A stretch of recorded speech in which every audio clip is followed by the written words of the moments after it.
Hey, what's happening, everybody? Happy holidays. Welcome to episode 215 of the HHH Racing Podcast. I'm your host, Pete Visco, tonight. Our normal host on a Thursday, Howard, is in not so sunny Florida, maybe a little sunny, but a little colder, but not as cold as Chicago, where he hails from, but still maybe not as maybe not as warm as he expected from a trip down to Florida. So you can get myself and a couple of our other co-hosts tonight. But first, let's get the quick housekeeping items out of the way. Tonight, we're going to talk about opening day at Santa Anita. It's an awesome card, start to finish. So what we're going to do is we're going to hit, there's 3 grade 2 races that are not part of the late pick 5 sequence. So we're going to hit those real quick. We're just going to do sort of a top pick. We're not going to go as in depth at normal. And then we're going to get the late pick 5 sequence. So we're going to probably cover about 8 races total, 5 in depth, the other 3 pretty quick.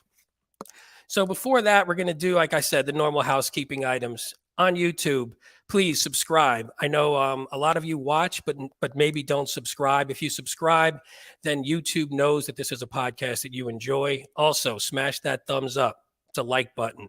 Shows YouTube also that you like our show, and it shows them, and it pushes us up on the, basically it pushes up on people's menus, so people will see us a lot more. And then finally, hit that notification bell, because we have a few things going on. So we always have our Thursday flagship show. Now we sometimes also have our Tuesday show as well.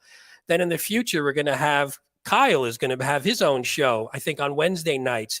And then we may have other ad hoc shows that come about. So if you hit that notification bell, you'll always know when our show is coming up. So you won't miss any. You'll be able to get on live. You'll be able to be in the comments, which we sort of enjoy the most when we get a lot of listeners and a lot of back and forth on the show. So definitely subscribe, like, and hit that notification bell.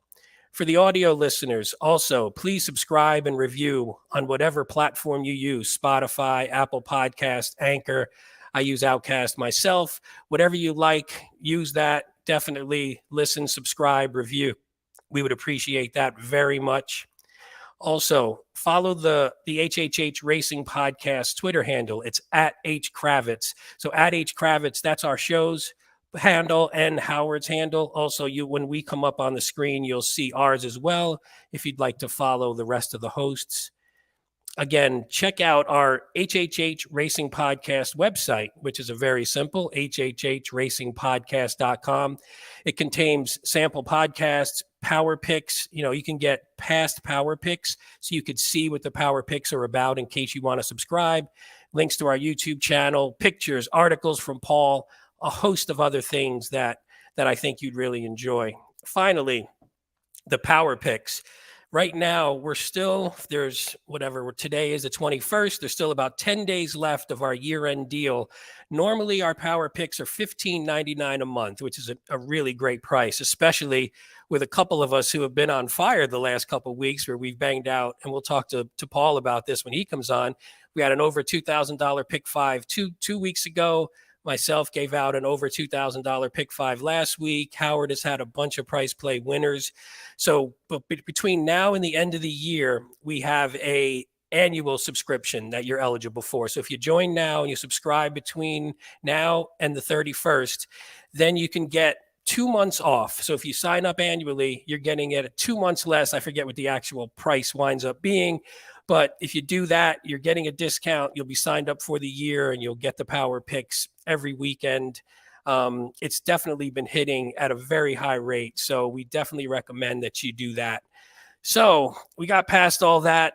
In next week, let me just say this next week. I know it's around the holidays. I don't think our schedule next week is defined yet. So normally we give you an update on what our shows are going to be.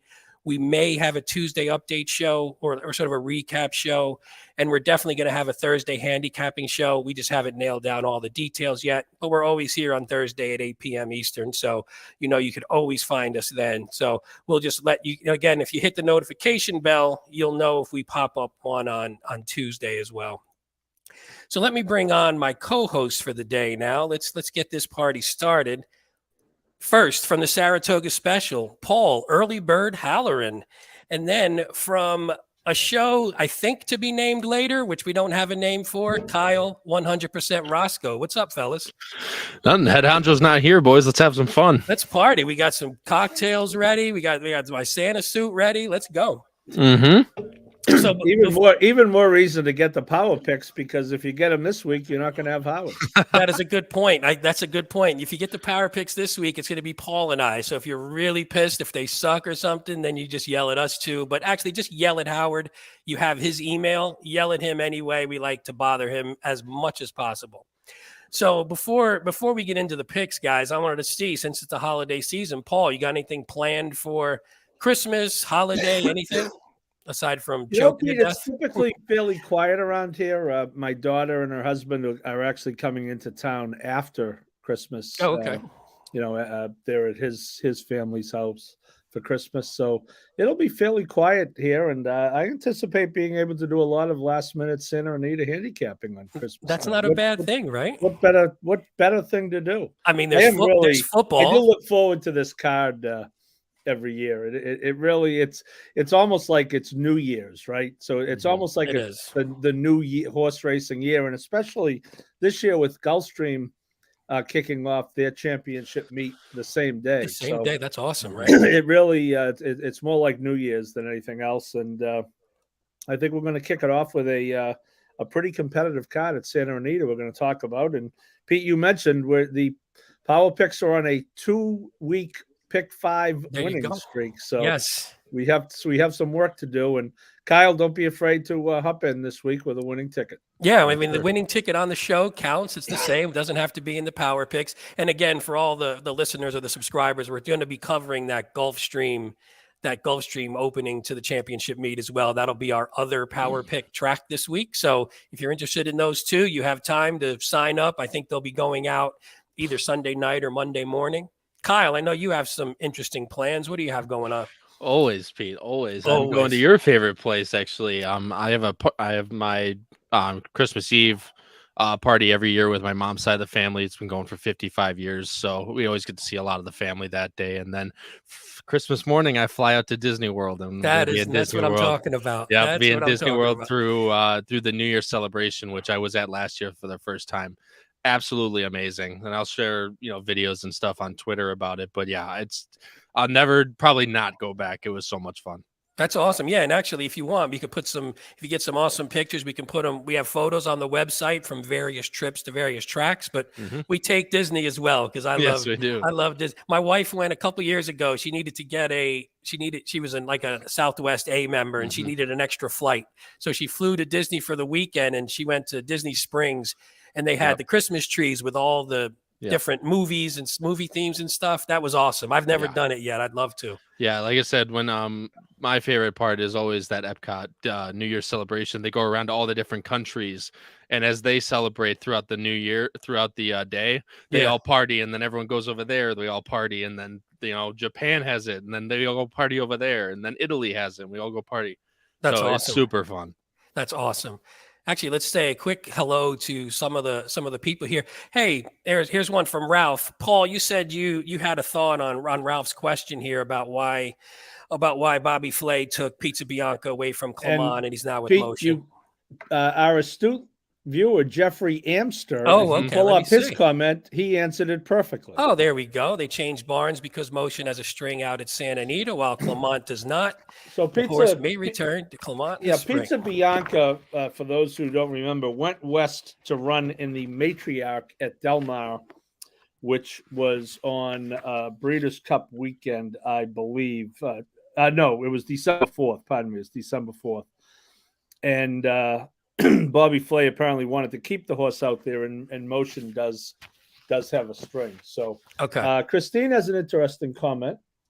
Yes, I was getting down to that one. Our plays. I think she's referring to our regular pick 5 plays. So we can talk as we go through. I mean, obviously, our top selection on the show would be our top pick for the most part in the pick 5, but we can certainly make note of that because Christine is my favorite. Yeah, yes, we love Christine on here. And actually, I think the one thing too was that was more just for the other people on who don't know what we're talking about. On the power picks, Howard sort of rates each price play. So we do our ABC grids. So obviously our A's are our strongest horses, but then for the price plays that Howard usually gives out, he sort of rates them 1 to 5 star just as a level of confidence. So Yeah, it's that's a a little good idea. harder. It's a good idea. Yeah, it was We could do it just race to race as we give our top pick. yeah, You know, we could 'cause just say, let's hey. face it, some we like more than others. I will say a lot of times when I don't know how you guys do it on the show, but I generally am looking more not necessarily for a winner. It's more who do I think can win, that who do I want to put on a sequence ticket, not necessarily who I would bet to win. I sort of do that maybe separately, but and I know Paul, you're a horizontal player maybe first. Is that sort of the mindset you have as well? Yeah, and I'm an ABC, so last week was a good example. The ticket that I played on the show, which of course the ticket, the over budget ticket, which my ticket will always be over budget, and through a deal with Mr. Miller, Yes. that caveman over budget ticket will be played for the sole benefit of the TRF. And so unfortunately in the fourth leg on that ticket on the show, I had singled the 7. Okay. And he did not win. He ran second. So I was out of that. But on my traditional, my own play, I'm an ABC player. I did actually have the 2 price horses as B's going into that last race. So I needed an A. And believe it or not, the 2 horse who won as the favorite, I had as a B. Oh, and okay. I'll tell you why. Okay. That was the race that was supposed to be on turf. They ended up coming off the turf at Gulfstream because they're saving it for next July. Yes. And I had bet I was against the 2 in that race solely because he was going to be the favorite. And I saw no turf pedigree whatsoever. And I said, I'm going to use him, but I'll use him as a B defensively. Yeah. So then, of course, I'm driving to my basketball game that I have to referee. And I hear they're off the turf, and I just don't have time to change. The play was already in at that point. Yeah, it's a pain. So I'm going to the last race alive to 2 horses, one for 3,500, one for 3,800, and I don't have the favorite who wins for 2,300. Unbelievable. I mean, that's the way it works sometimes, though. I mean, but again, what are you going to do? You can't. Hey, it's the way it goes. You got stuff going on sometimes. You can't stay on top of every ticket that comes across. So, and I have very, very bad luck with the favorite in the last legs of these things. Oh, I see what you're saying. Yeah, I see what you're saying, Christine. Yeah, the only I see what you mean. So it's more of if we do our A plays, which one is sort of the top play. But again, I think for the one thing you can remember too, though, is for Paul and I,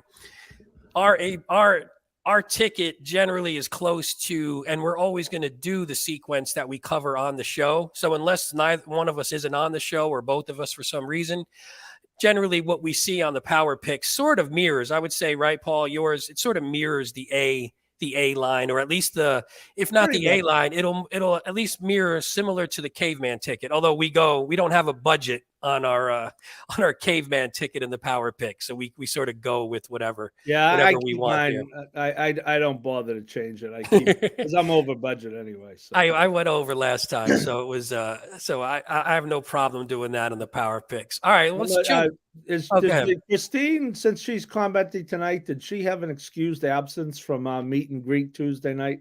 I was looking forward to having her on the meet and greet, and there we were. We'll let her answer that in the comments. Yes, Christine, we'll answer that in the comments. Christine, Christmas week, you broke poor Paul's heart in the on Tuesday night. He was very distraught.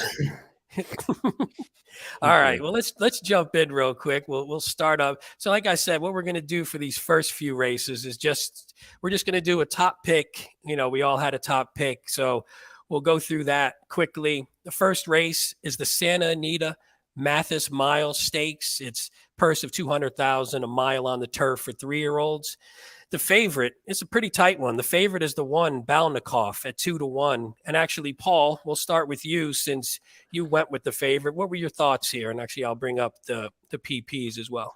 Yeah, I really, my primary motivation picking this horse, Pete, is kind of trip dependent. Obviously, in this mile configuration with a decent run to the turn, but not the whole stretch. I just think this horse has a chance to really trip out. This horse ran a huge race in the Oceanside on opening day at Del Mar, stepped up to grade 2 and did not disgrace himself. That Del Mar Derby, that was the race that I believe Howard liked slowed down Andy. I know my good friend Jeff Mora loved him. That was a race that slowed down. It was run like a New York turf race. Slowed down Andy, just kind of crawled all the way around the track. Lived up to his name very much so in that one. But if you look, Pete, this horse closing from 9th to 4th in that race, I thought was pretty good because that race was slow down Andy was a merry-go-round there. Yeah. And then they shipped the horse east.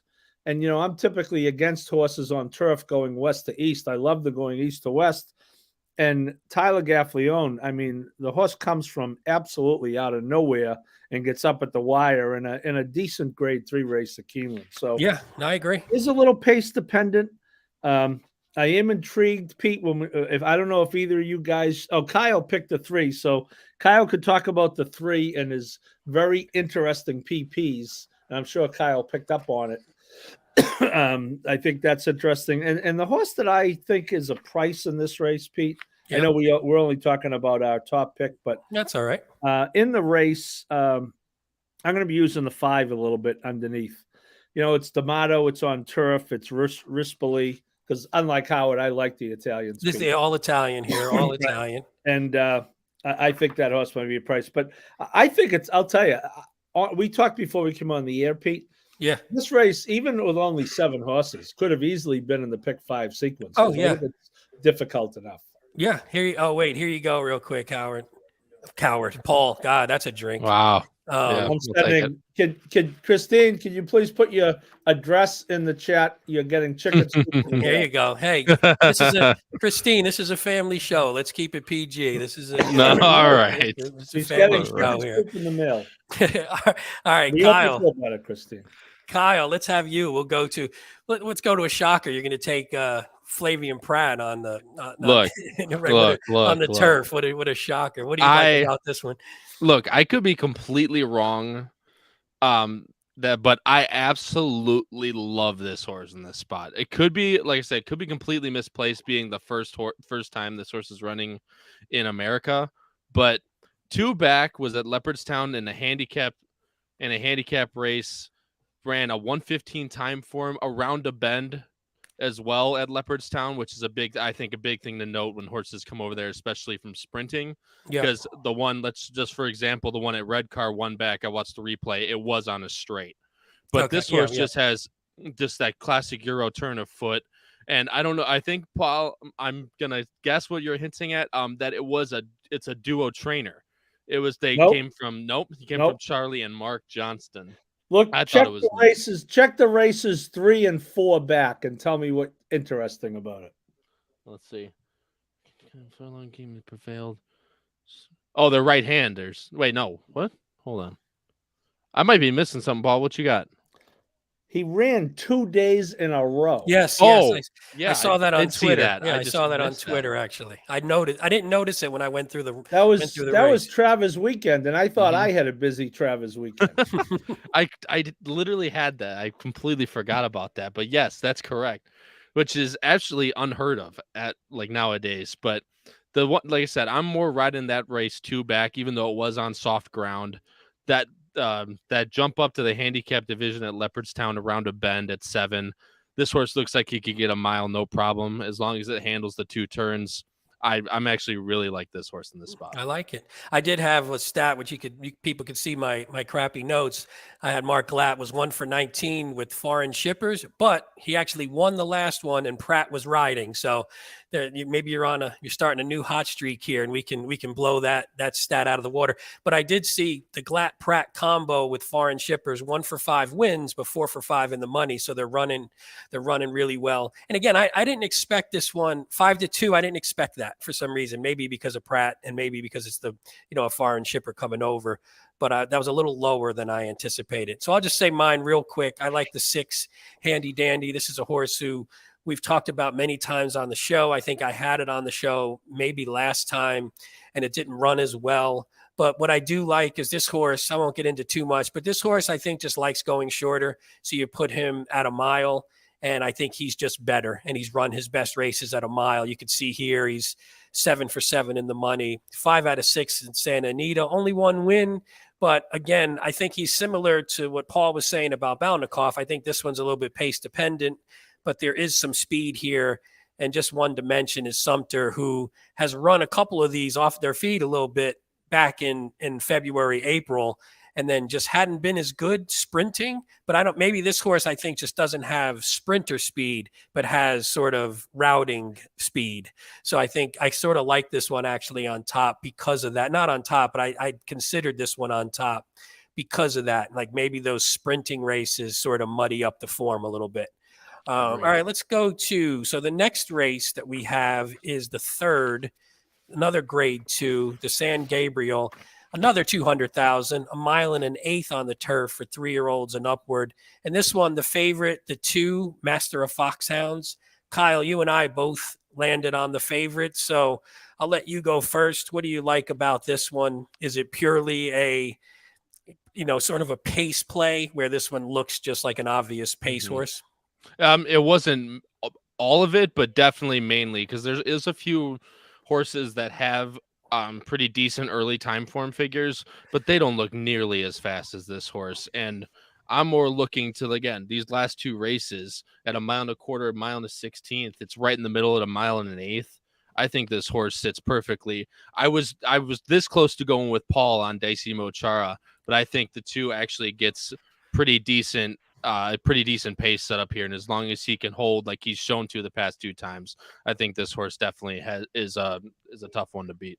Well, one thing I liked about this horse too was it seems to be improving even at 5 after 20 races. I mean, it just has a lifetime buyer top in his last race, and he's coming off sort of 92, 92, 98, 100. So since the move to the D'Amato barn, it's still showing, it's holding its form. It's actually getting a little better. Yeah. And it lost to Hong Kong Harry and Beyond Brilliant are 2 really good horses. I mean, Hong Kong Harry is awesome. So that was one where I figured this one could just jump on the lead, and as long as Mike Smith doesn't screw it up, then I sort of like this. Is that you or Paul commenting on that? I know. Sorry, well, I had to. That sounds like a Paul. That's a Paul comment there. So, Paul, you were on the 3 Dicey Mochara. What'd you like about this one?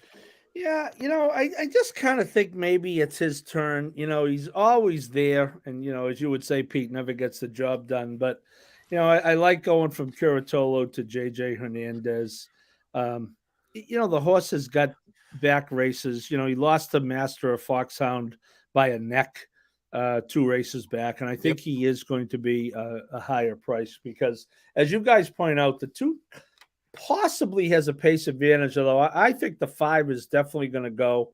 And I think the 6 is going to be right on it too. So I'm not so sure that this 2 is going to just be able to walk his way around the track on an easy lead. Valdivia is pretty aggressive, and it looks like the 5 really has one way to go.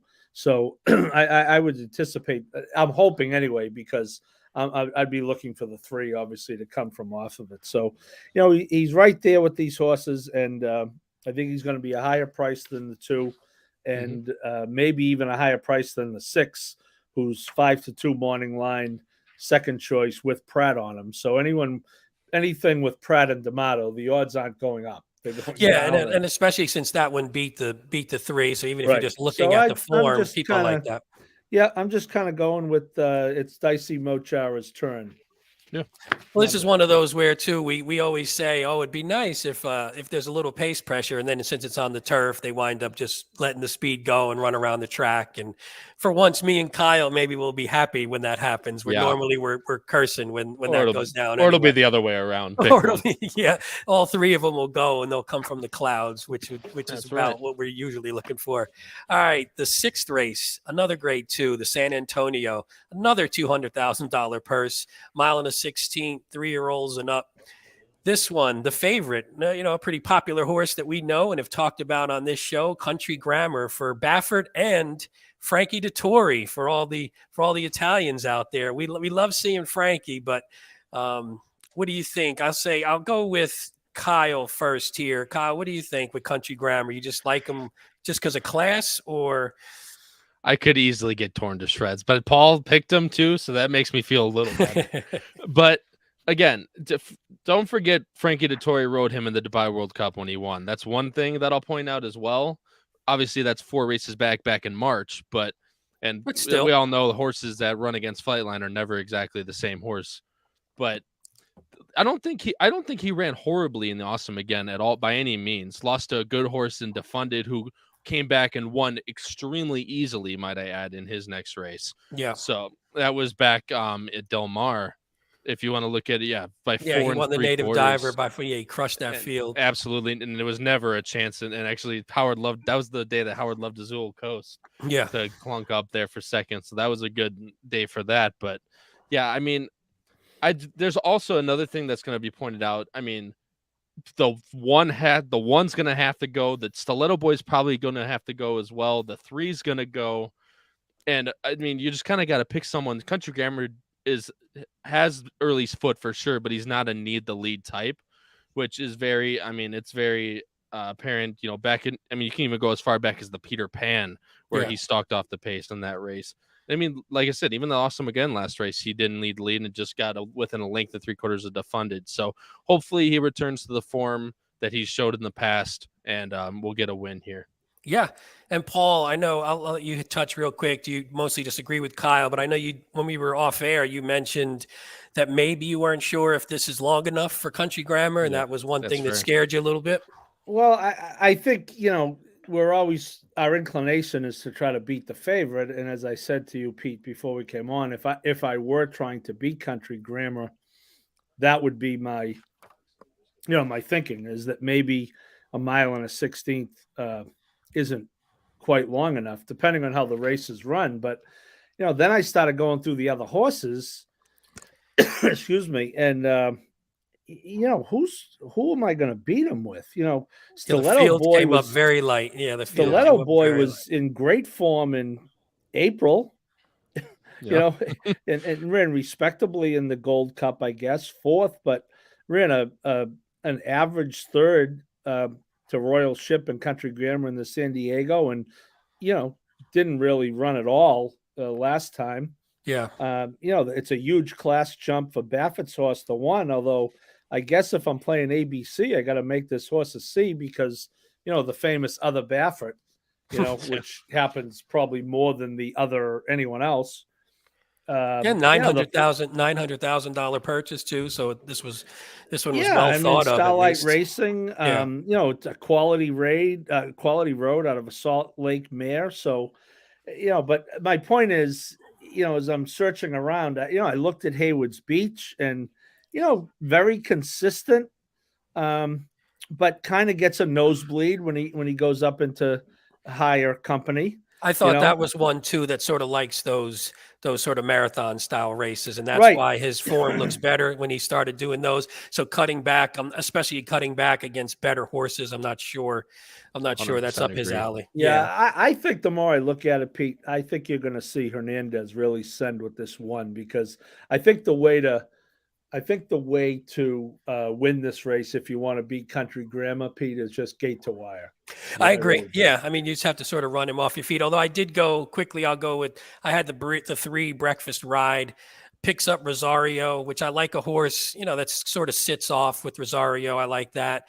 In the last race was blocked, and then once got through, sort of surged and sort of ran away from the field. Again, though, you're talking about optional claiming 80,000. So it's a huge jump up. And the hope was just, hey, maybe this one's on the come up and Country Grammar is just not as sharp as he was. So maybe that'll be a way to get him and sort of beat a horse. Now, if this was in the sequence, I would definitely want to try and beat Country Grammar but since it's not in the sequence, but if you're playing a pick 6, then you have to make a decision here. Do you like Country Grammar, or do you try and take them down? So, well, if you're playing the 20-cent pick six, you're playing the wrong bet. So well, jackpot pick six. It's opening day at Santa Anita. Maybe people get a little crazy, Paul. So we can't blame them for that.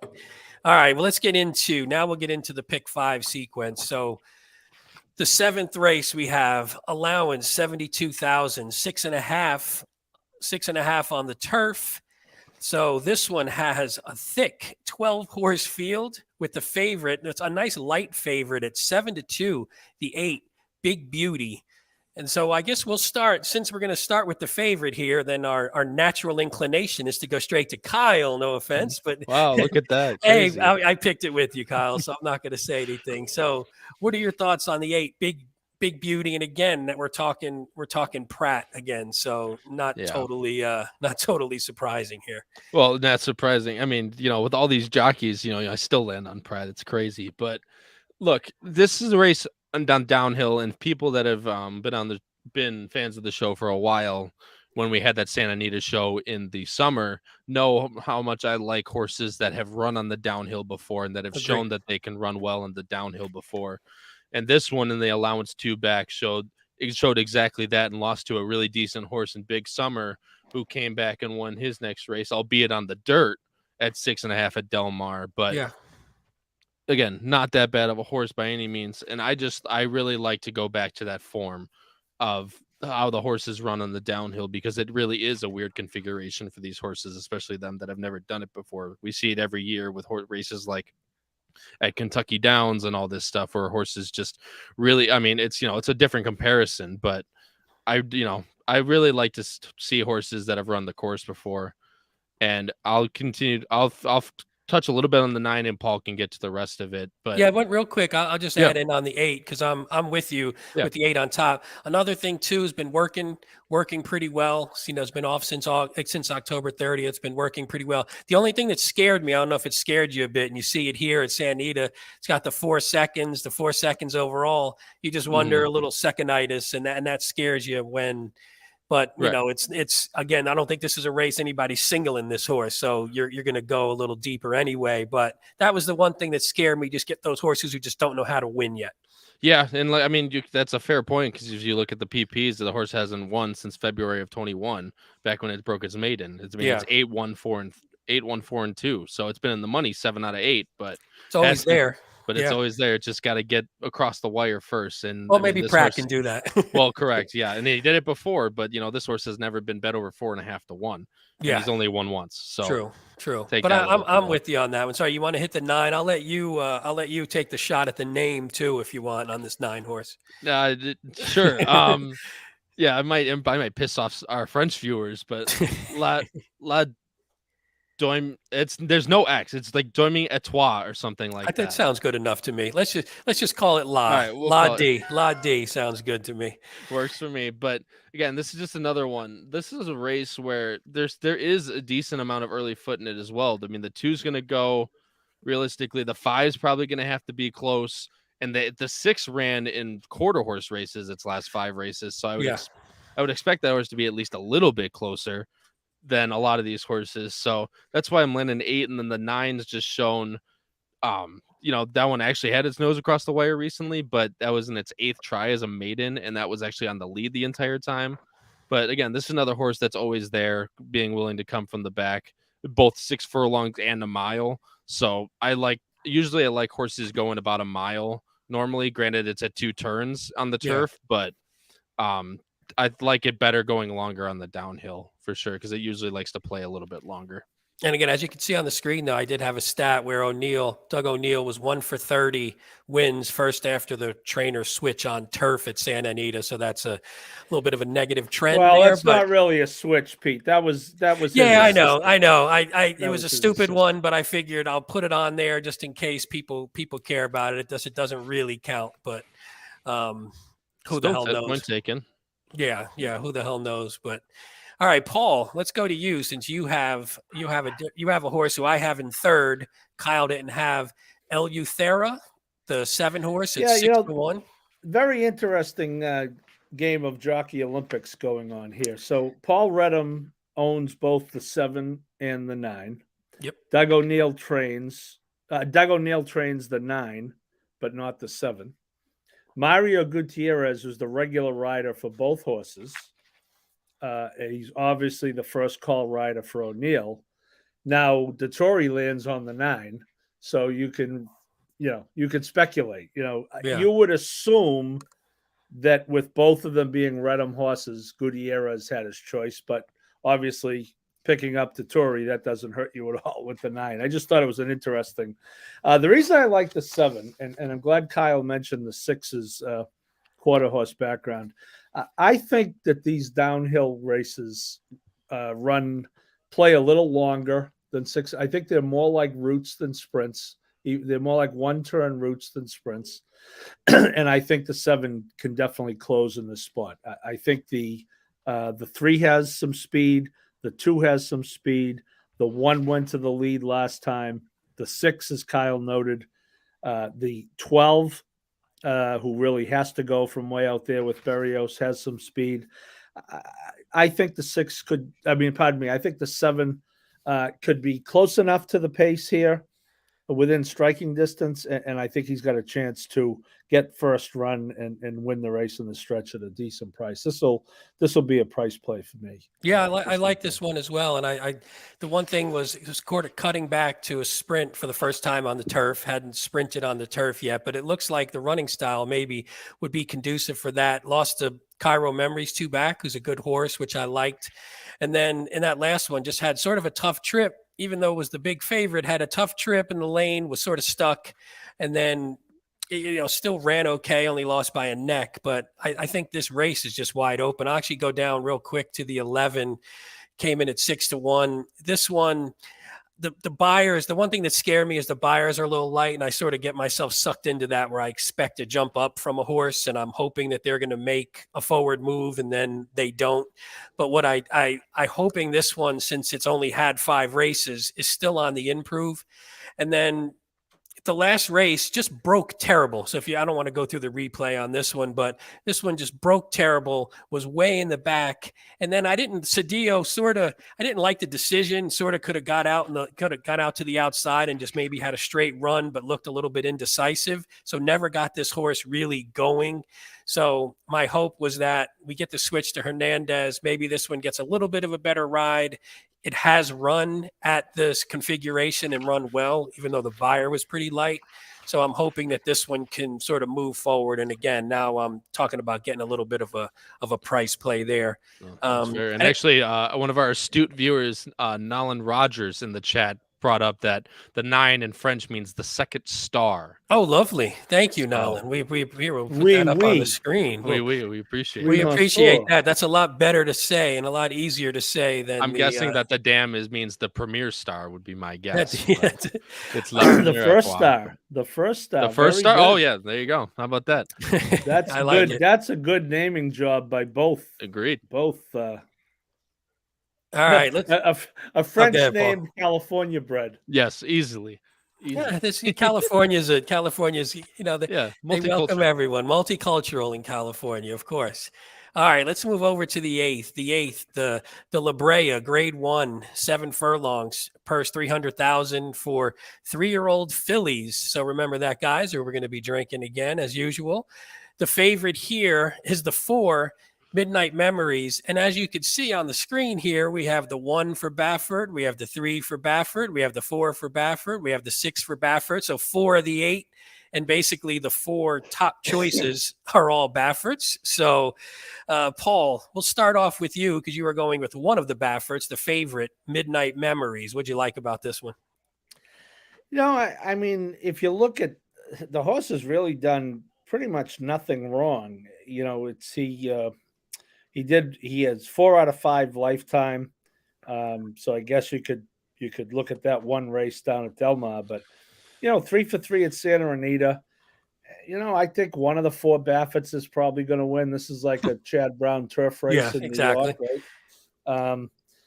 And I think this horse is the end of her 3-year-old year, probably getting better. The speed number came down just a nick last time, but I think this horse has plenty of room to go up, and I don't know. I'm using the 8 as a price to be on the board somewhere. He's my official non-Baffert play, but you know obviously the 1. I know Kyle likes the 1. The 1's tough. You know, I'd love to see Rudy Rodriguez knock over this party with the 2. I'd love nothing more. I just don't know. I don't know if the horse is going to get 7 furlongs wire to wire. She ran pretty well in the test. You know, got nabbed by Chi-Town Lady, and the horse is pretty good. I think she's probably better at 6 than 7. Although this is a pretty aggressive move by Rudy. Rudy does. Mm-hmm. I don't recall him shipping west a whole lot. So I will be certainly using the 2 in my ABCs and rooting like hell for Rudy Rodriguez to beat the Baffets. Regardless of whom I bet, I will be rooting like hell for Rudy to beat all the Baffets. That's not surprising. It's going to be tough to do, though, because, Baffert usually doesn't let a horse like that. It's not going to let a speed horse get away against 4 of his own horses. So that's going to be tough, but we'll see. Kyle, we'll go to you. You're on the 1 Under the Stars, and I think you like this horse. So what'd you like about this one? Okay, so to Christine's race's point earlier, this is going to be the horse that makes or breaks my entire day. This is, you'll see it come later in the picks, but this is, look, so there's 2 races in there that, for me, completely muddied up this horse's form. It's the Santa Anita Oaks, where she lost to Desert Dawn and Adair Manor. Desert Dawn, again, was like 20-1 in that spot, I believe, at that point. And as you could see, it says stumbled here, and it was a 5-horse field and was already 11, 13 lengths behind. And Desert Dawn sort of they sort of just were way far ahead. So there was no making up that ground, I think, for this horse. Absolutely. And like I said, Paul, the horse curse, he's stealing my thunder, but it's okay. And then the Torrey Pine at Del Mar lost to Midnight Memories, but again, threw the head completely at the start, broke length slow. So for me, to Paul's point as well, Hot Peppers, to your point, Pete, there's no way they're going to let this horse go. There's at least 2 of the Bafferts that want to go for the lead towards the front. There's another horse in here that likes to go to the front. I believe it's the 3. No, the 3's a Baffert. Who was the other one in here? I think it might have been the 4. No, the 3 has some speed, though. Yeah, absolutely. So go, yeah. I'm going to take this horse on the inside hopefully is going to take back. Pratt's going to take back a little bit, sit the pocket trip, and hopefully get the first jump at the top of the stretch and beat out everyone coming from a little bit from behind.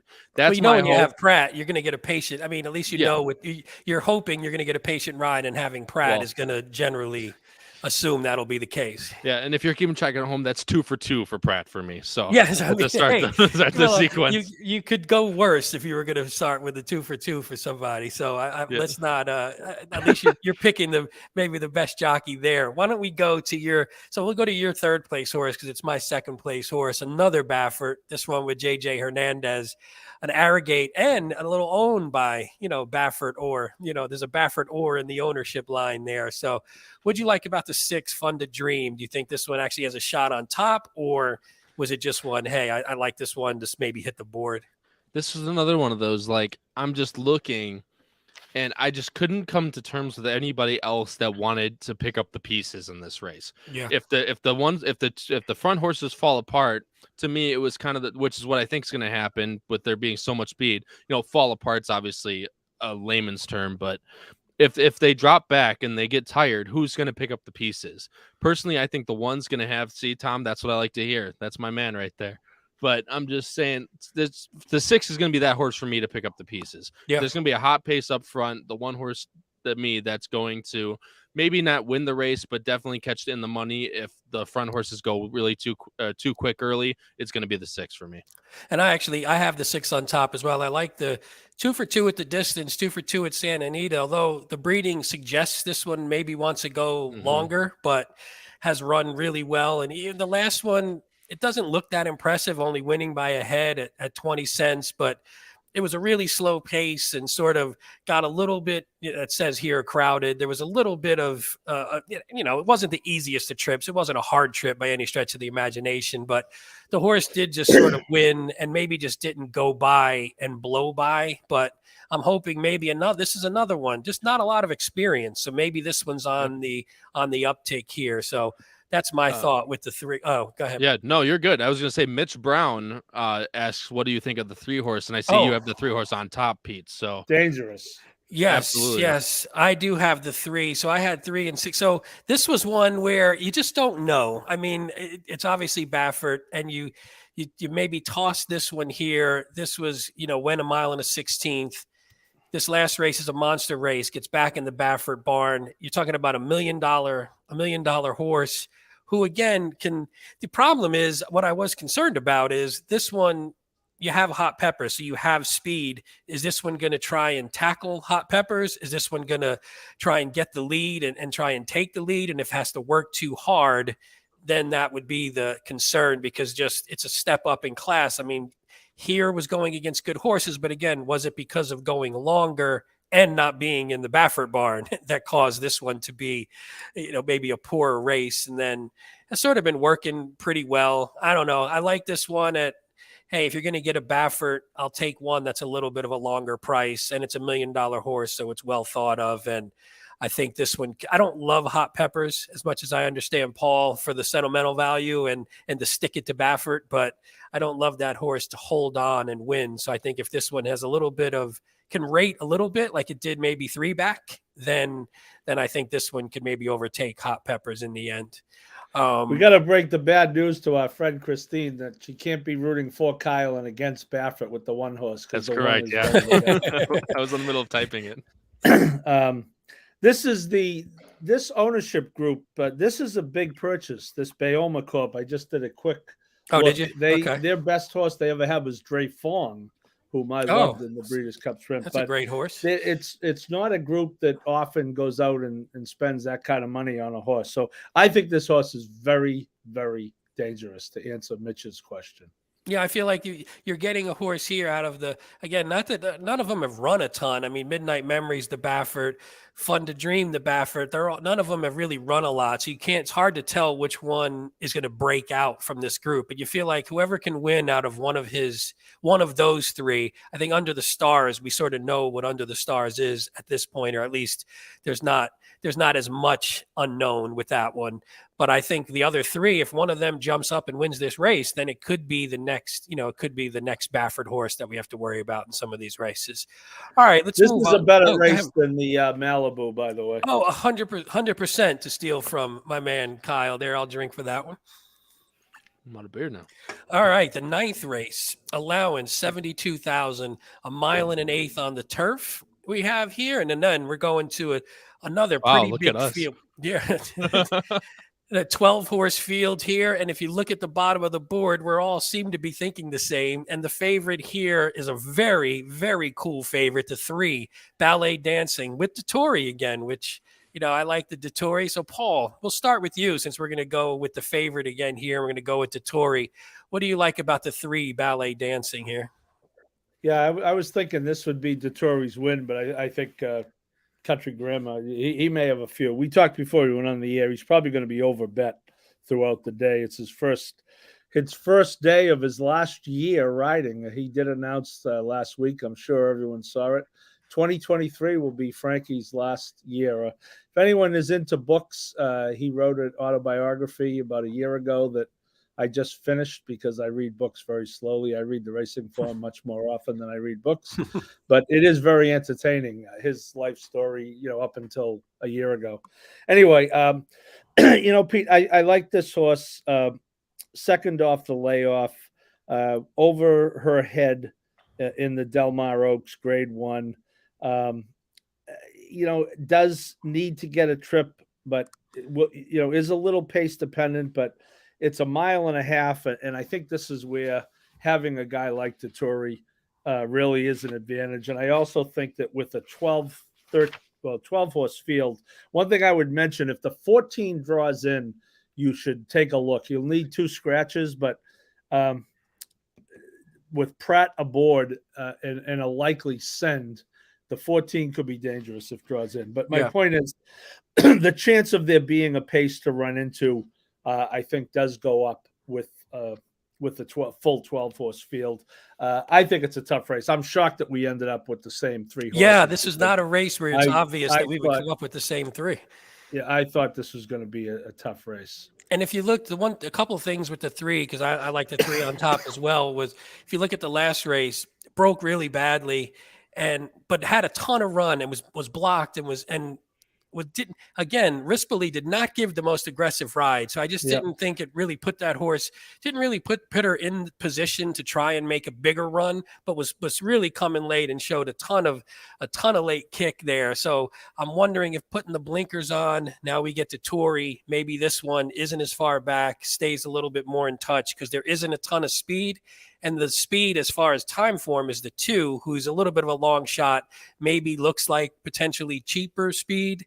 So I'm hoping that the 3 with the Torrey and with the blinkers can stay a little closer and maybe not have to work as hard to try and beat this field. We'll go, Kyle. We'll go with you next, because you have the 7 on top. Obviously, we all have the 7 in our top 2.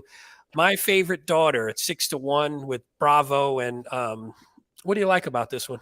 And that's for everyone keep tracking home. That's me not going with the chalk for one race. There it is. Let's mark that down. But I'm telling you, I was this close. We're going to have all the same top 3, because I love the blinkers added with that horse. I hope it's probably going to keep her that much closer to the pace, hopefully, with the Torrey, and be able to give her an easier way to find a way through.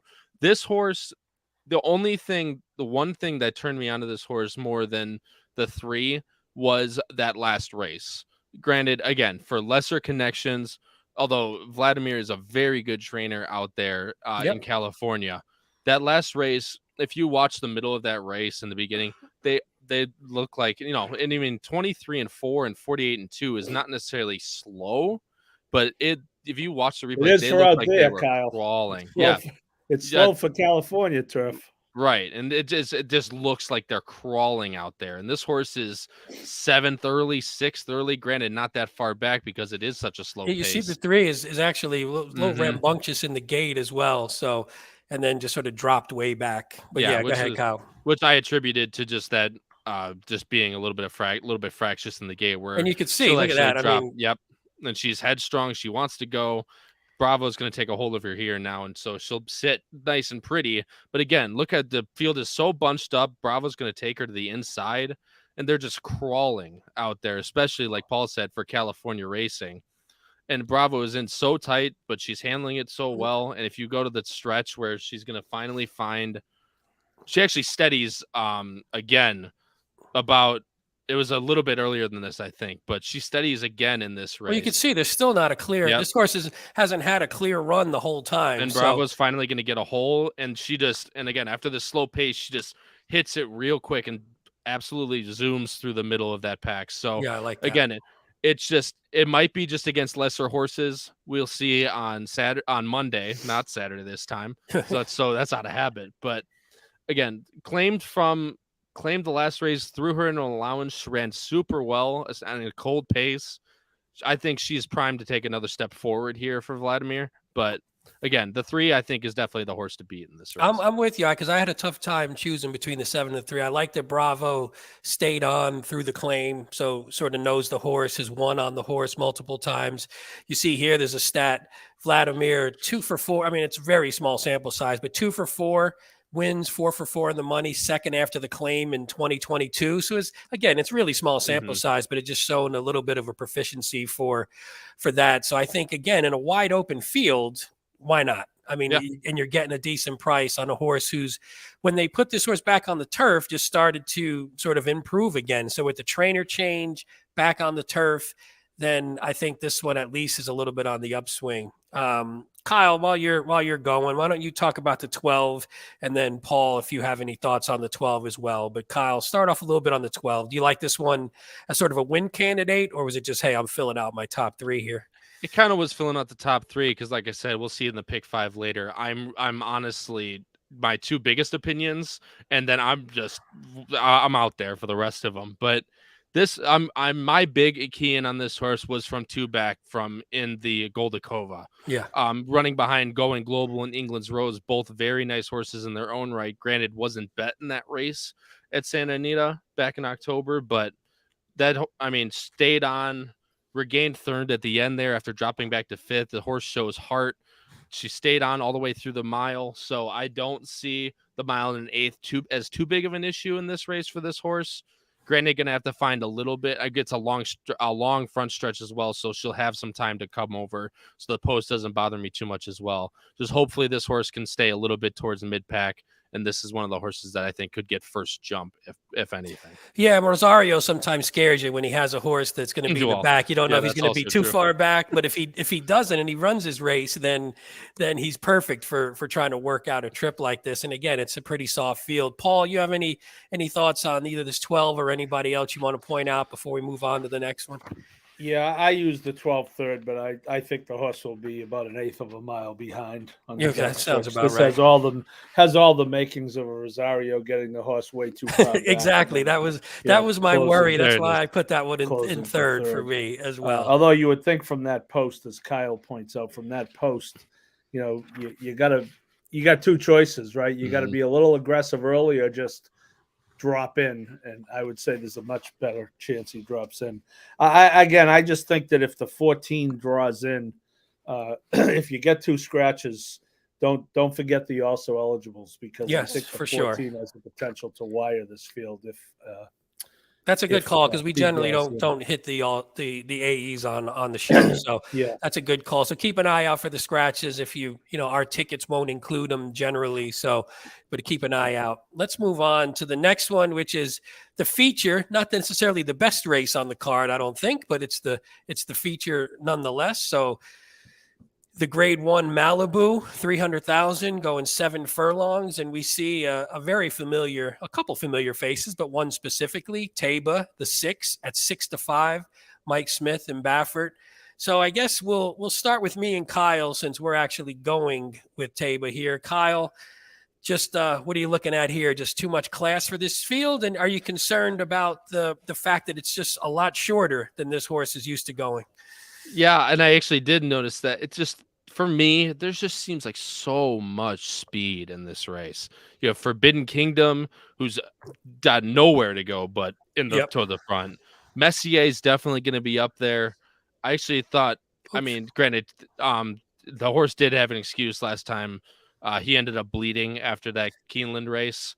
I was a little concerned. Sorry, Con, I didn't mean to cut you off there. I don't know enough. I'm obviously not a vet by any stretch. I was a little concerned. Bled and then now isn't on Lasix and can't be.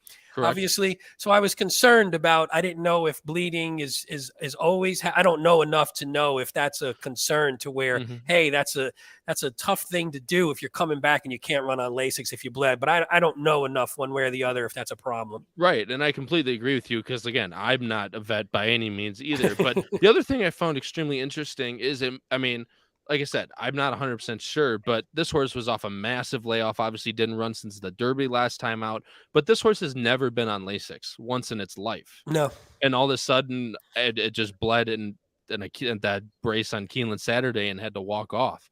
So, and especially with all the other speed in this race, I'm not going to play Messier in this race. Has come back and has been working Correct. Pretty well. So at least on the training track seems fit and seems to be back, but it's a whole different story once you get to race day. Right. And like I said, there's just so much speed. Like I said, he's going to go with Forbidden Kingdom. I mean, Hoist the Gold is he's not going to be up there with them two, but he's going to be close. Yeah. And Strava's probably gonna have to go, and the 9 definitely has to go from all the way out there. Obviously, you expect Taba to sit off all this speed and just sort of pounce, and you do have the 7 will go to the configuration. You have the 7 furlongs here where you're starting way back in the chute. You have a long way to go. The speed can sort of do what they want, and then maybe on the turn, Taba just starts to make the move and uses his class to engulf these horses. Right, and obviously Forbidden Kingdom's. He's obviously the fastest horse early. We all know Forbidden Kingdom to be that type of horse. But it just, again, with horses like Messier and the 9, who, again, might not be as fast as those two, as classy as those other two, but he has to go from all the way out there. And I think Taba just gets a great post in the 6 post. And I think that, this horse is just super classy. Obviously, we know what he can do.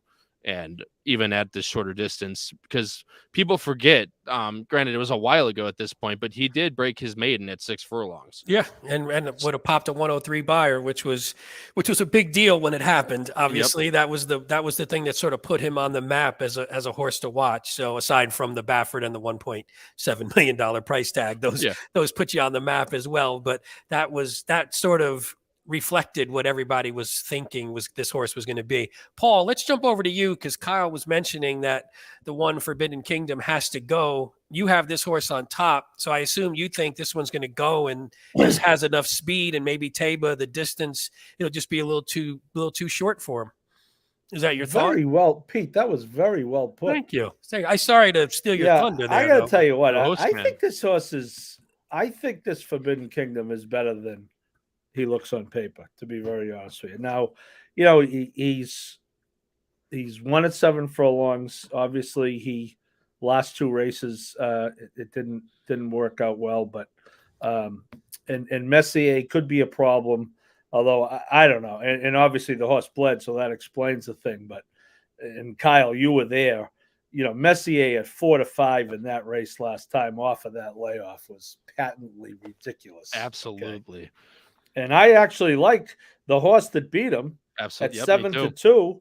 You can have a 10-1 morning line in this race. You want to bet Messier at 6-1 on Nakatomi Plaza at this time? Hey, it's Christmas time, baby. It's Die Hard. Die Hard's a Christmas Plaza at 10-1.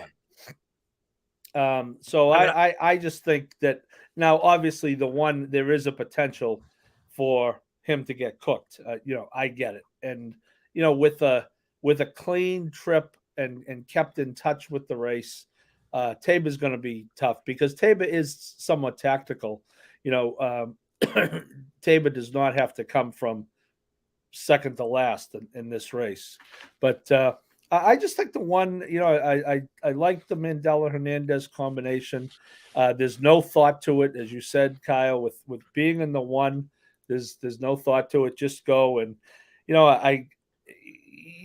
don't often see Johnny Velasquez setting it up for someone else, but you got to think that Messier is going to be sent there. Part of the reason to not let Forbidden Kingdom get that easy lead. Correct. Yeah, and you see, Get Her Number, Forbidden Kingdom lost to Get Her Number, and Get Her Number wound up coming back and really cementing that race with a nice second in the cigar. So didn't lose, got caught a couple back, but didn't lose to a horse that was, wasn't chopped liver. So in the last race. So, although did have sort of, it had some pressure, but did, the fractions weren't super, super fast. Although the first quarter was. So who knows? I mean, this is one of those horses that you just don't know. You just get the feel that it's going to have a hard time hanging on, especially against quality.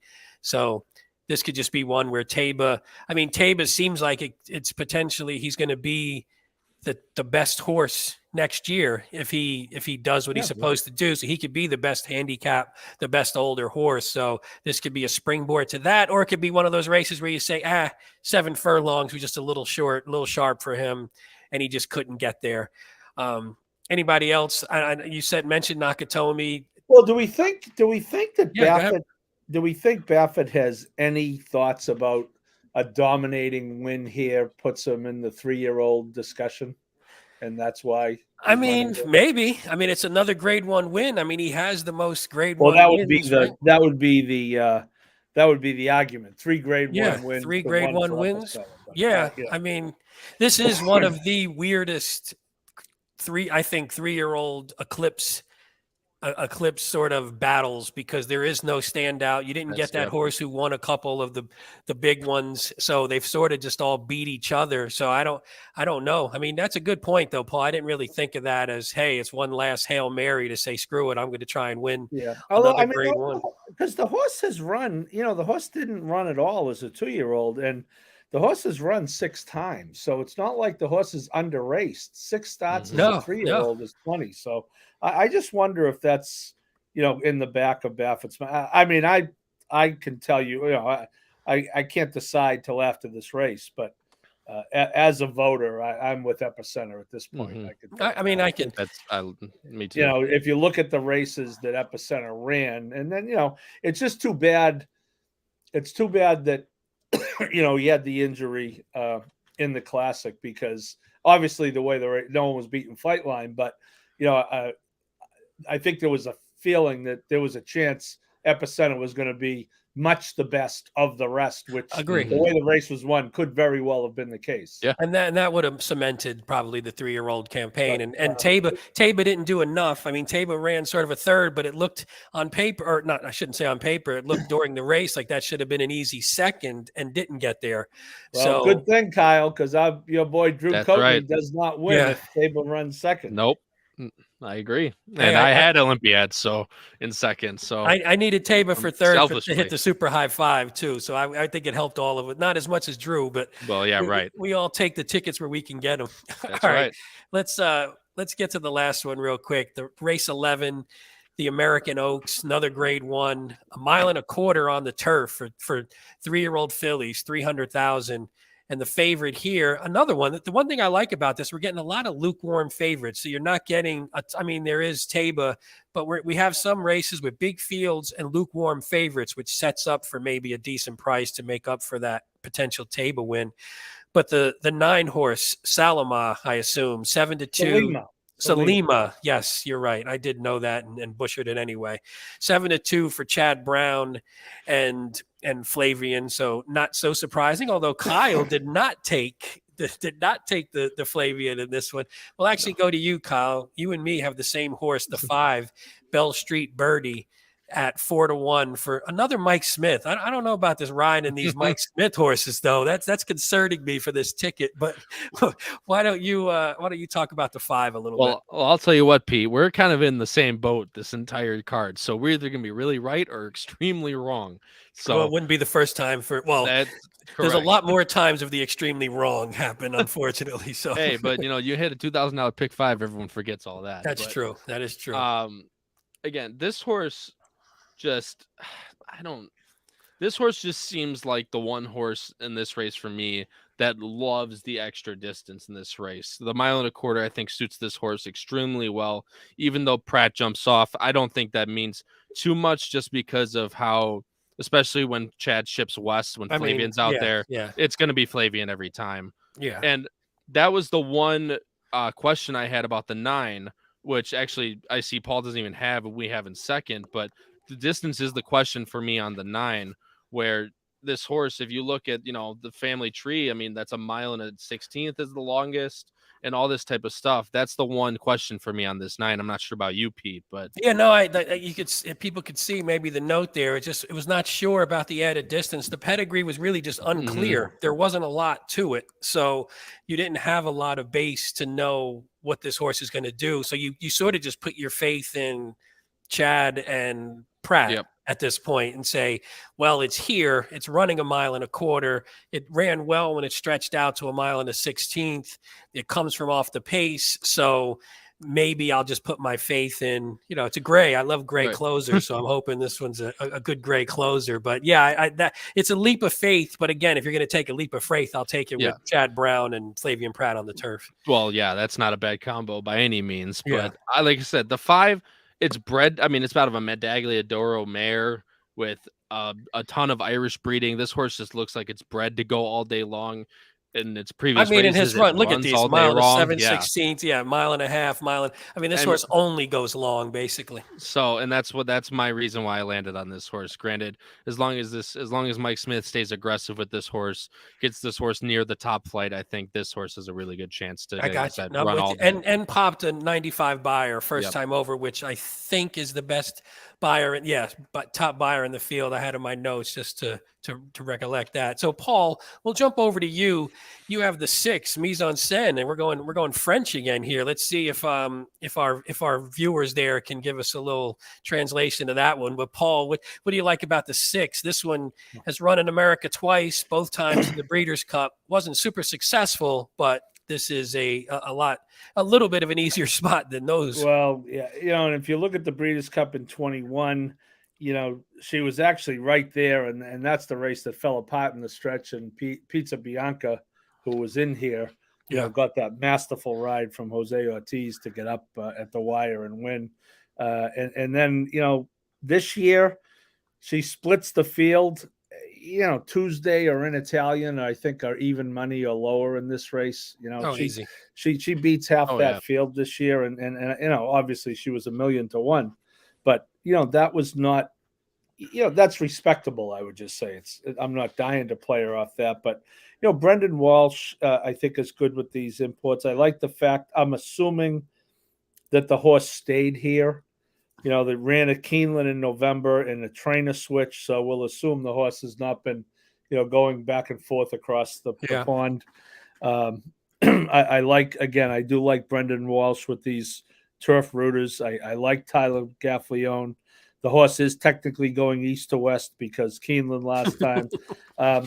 I think there is, the reason I don't have the 9 at all is I wanted to get the 4 on my ticket because I think this 4 is going to be my reverse try key play. Okay, let's talk about the 4 then. Yeah, I just think that obviously her recent numbers are light, but if you go down just a little further, she's in the high 80s, and you're talking about the 95 being the best race overall in the sequence. So I just think that, and Berrios I like.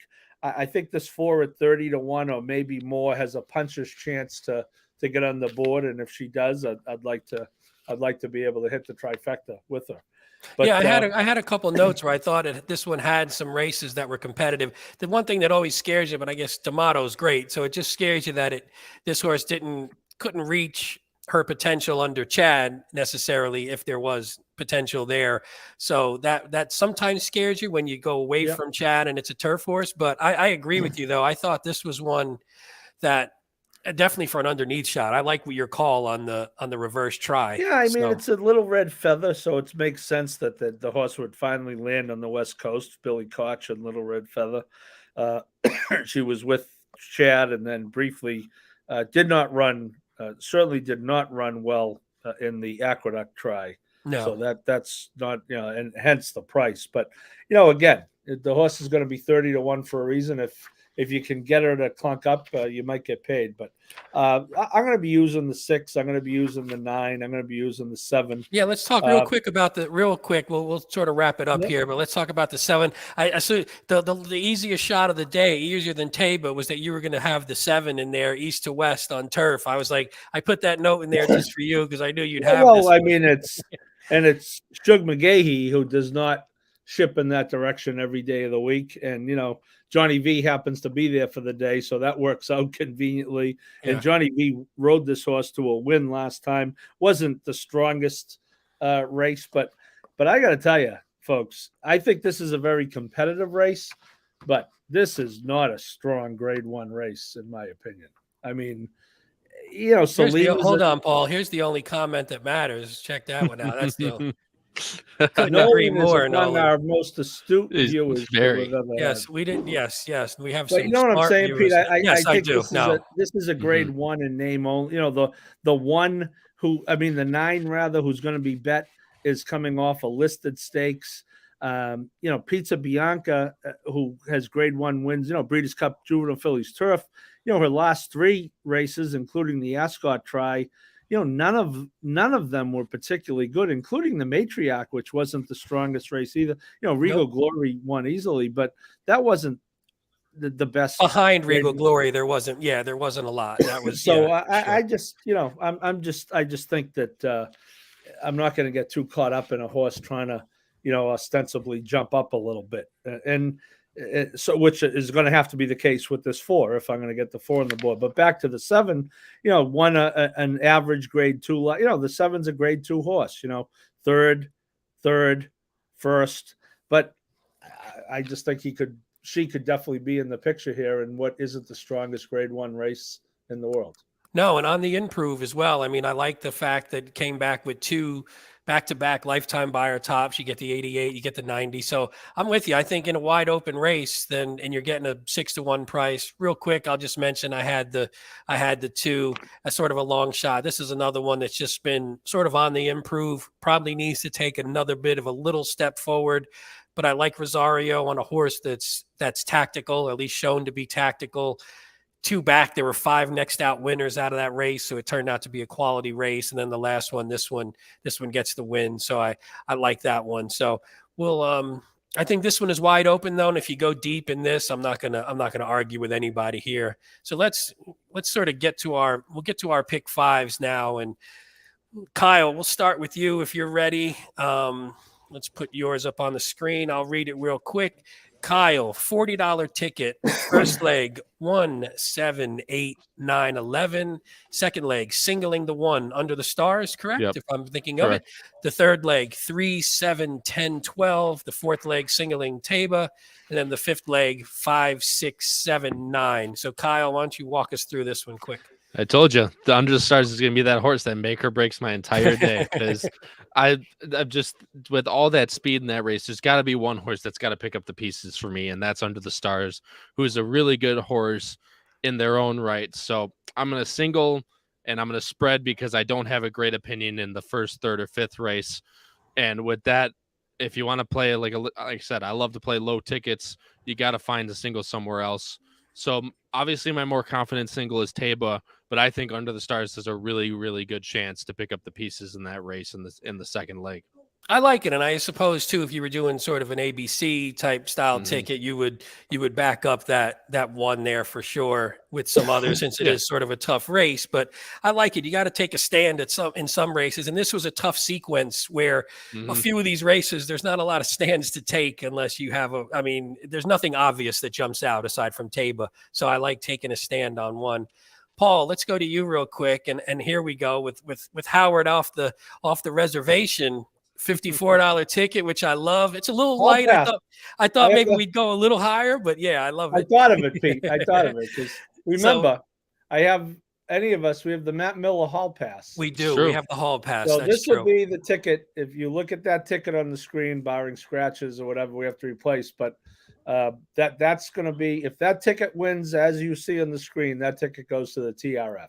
Yes, which is very nice, and we thank Matt. And I will split the cost of the ticket, and so what I did, Pete, to without further delay, I talked about that 7 in the first leg that I think can win from behind, and I thought the 8 was the next most logical winner. I want my top 2 there. In the second leg, I did include that 3. I have them third, but that was the horse that Mitch had asked about, and I thought was dangerous, and I wanted to have that horse, so that explains my 3 deep there. In the 9th race, you would ask me about the 11th, Pete, but the 9th is an example. I have the 12 third in my 1, 2, 3, and you asked us, Pete, when Kyle and myself, is the horse more of a board horse, or do you think when? I think the horse is more of a board horse, so that's why I don't, you don't find him on my caveman ticket. I'm only 2 deep there with the 3 and the 7, who I think was pretty much our top 2 in the race. And then we go into the Malibu, and I went with the 3 logicals. I did go with the 1 whom I liked. I went with the 4, who's my price play in the race, and I did include Taba because I got knocked out. I lost the pick 5 by not having a favorite last week, so let's try to. Yeah, and then the last race is another example. I used the 4 third on my 1, 2, 3, but more as a board horse. So in the pick 5, you're going to see 6, 7, 9. I do have the Chad Brown horse because if I get to 4 for 4, I can assure you I'm not missing the pick 5 because a Chad Brown horse wins a turf. You would be pissed. So that's my $54 ticket as it stands. If I have any scratches, in the 14 draws in that third leg, I will be adding the 14. I like it. And real quick, Paul has first leg 7, 8, second leg 3, 4, 8, third leg 3, 7, fourth leg 1, 4, 6, and fifth leg 6, 7, 9. So we'll go to my ticket real quick. Another one with the 54. We didn't give Kyle the memo that we were all going with $54 tickets, but we like where he's going. He's showing a little more confidence and not as much anti-Howard stuff here. So my ticket. Who are you talking about? I don't know. Well, a weird name that popped in my head, but I don't even know the hell I'm talking about. So Look, my ticket, first leg 7, 8, 11, second leg 1, 3, 4, 6, third leg 3, 7, 10, fourth leg singling the 6 taba, third leg 2, 5, 9. And mine, it's similar to what Kyle was talking about. There's just races where I want to spread a little bit. And in this one, I wanted to spread in 4 of the 5, and Taba was a logical single for me. So I figured, let me single him. I'll go deeper in the other legs. And then in a couple of the legs, definitely in the La Brea, I could have easily added another 2 horses. I think in the ninth, I could have easily added at least another couple. Although I really do like the 3 ballet dancing in that one, and I like that 7, my favorite daughter. So that was the one when I did try and go under the 50 to be nice for a second. I only had 3, 7 in that third leg, but then said, screw that. Let's add the 10 back in. And then in the last leg, to me, this one is a bit of a crapshoot. I like the 5. Obviously, the 9 with Brown and Pratt is something you can't really go wrong. So I'm going to keep those in. But $54 ticket. Hopefully hopefully Kyle. Let's round out the trifecta. We had Paul, me, Kyle. Let's bang this out real quick, and we'll see what we can do here. So we'll actually, real quick, since it's the holidays, Paul, a little last word for the viewers, whether it's on the card, whether it's on the holidays, whatever you want to talk about. Give us a quick shout here. Well, I want to say thank you. I've kind of been hooked up with Howard now for, almost, I think it's a year and a half, believe it or not. It only seems like it's 20 years. But no, I think he's done a terrific job growing it. And, as evidenced by, we had some folks drop in the other night, and you see the names in the comments. And, it may not be the biggest group in the world, but it's a really loyal group. And I think that it's an astute group, Jim Pillar's astute group, that are very, there you go, that are really engaged. And I think the one thread we have, and I think it was Mitch who asked, what got you into the game, and he wants to get in. In my case, it was I started as a dog guy. Pete, you go back to harness racing, right? Yep. And, I kind of matriculated over, but what I love is the mental challenge of it. I like the stories, obviously, because I get to experience the game from that part. But, I like the mental challenge of looking at a card like this 3 or 4 days in advance, and now looking forward to, the day after Christmas with not much else to do other than to send it in on Santa Anita. But no, I really appreciate the folks who do watch and comment, and I certainly wish every one of you and you two guys and your families the merriest of Christmases and the happiest of New Year's. Yes, as well. That's really well said. Kyle, any last quick word? I echo everything Paul just said. Thank you to everybody. Like I said, it's harder in this game to take in a young guy and allow him to try and give his opinion on this type of stuff. But like I said, I'm greatly appreciative to everybody that whether you're new or you've been here for the entire almost 2 years now at this point for this podcast. Just again, thank you to everybody, no matter how new or old you are. Thank you for supporting us and everything. And just a Merry Christmas, Happy New Year, and good luck to all your tickets this weekend. Because again, and next weekend, because I will not be here next week for the shows. But like I said, Happy New Year to all, and just happy holidays. Don't worry, Kyle. We'll give you a shout out when your ticket cashes and you. That's right. And when you get the big hit for the week, we'll give you the shout out, and you could watch it on replay while you're walking. Kyle, say hi to Goofy. Goofy has always been my favorite. He'll be in his Santa outfit too, so I'll even I'll take a picture with him. Take some pictures for sure. Christine, yes, Howard started this, I think, January of 21, if I'm not mistaken. I know that Dr. Jeff Mora, who I mention a lot, who's one of my great friends, reached out to me in March and said, maybe February, said, "Hey, I stumbled onto this podcast. It's pretty good." And then he reached out to me again and said, "I think the guy's looking for help promoting it. You might want to talk." So, I remember it distinctly. It was Patriots Day 2021, which is a holiday here in the Commonwealth of Massachusetts because we celebrate kicking the crap out of the Brits. We do celebrate that every year. And I talked to Howard on the phone the first time, which usually it's right around April 15th. So yes, it's almost 2 years, Christine. Crazy.